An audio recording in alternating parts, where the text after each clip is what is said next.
In this case, we have a 66-year-old woman who presents with symptomatic CNS disease. Although her symptoms were mild, she was found to have metastatic disease involving the brain that was relatively limited but was causing symptoms. She did have a lung mass that was biopsied that did show an adenocarcinoma. She was a never-smoking Asian female. That would be the typical histology. And upon molecular interrogation, she was found to have an exon 19 EGFR deletion mutation, which is highly sensitive to EGFR TKIs. I would have treated her with steroids, and oftentimes you can make some headway in relieving the symptoms of her headache and visual disturbances. If she got better with steroids, I think the question is which EGFR TKI you would use in this setting. And in this setting, given the recent data from Flora, I would recommend the use of osimertinib in this setting, which is how this patient was treated. At this point, the brain MRI was positive for disease, had the typical appearance. So that diagnosis stage 4 disease.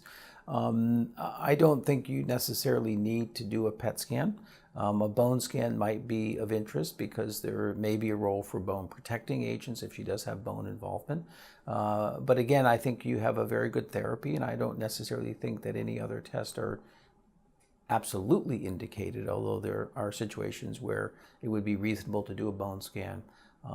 In this case, I probably would not do a PET scan. I don't know what information that would give you that would be helpful over what we already have. In a perfect world, I would like a full battery of molecular testing. There are about 7 or 8 things I would like to know about. The most common actionable driver we see is EGFR. Hopefully you get that information right from the initial diagnostic material. You should be able to get that information within 1 to 2 weeks of the initial biopsy. That's often the time frame that we see these patients.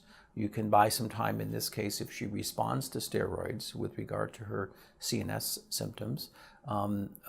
We always say that almost always the diagnosis of lung cancer is an emotional emergency.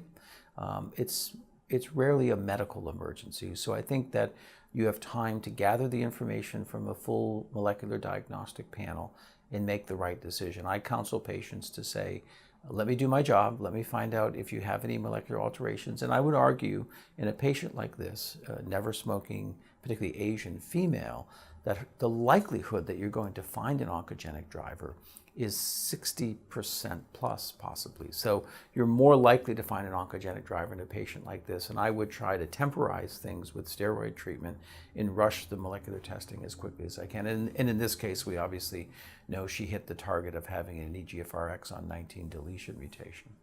Again, this patient has stage 4 disease. We don't think that we cure these patients, but in a patient like this with an exon 19 EGFR deletion mutation, they have a much better prognosis than the average lung cancer patient. These patients live for years.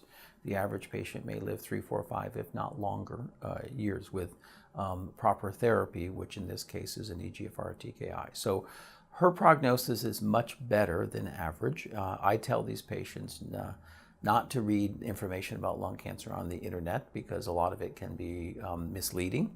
And these patients need to understand that this is a different type of lung cancer. This is driven by an oncogenic driver, which is highly targetable with effective oral therapy in this setting.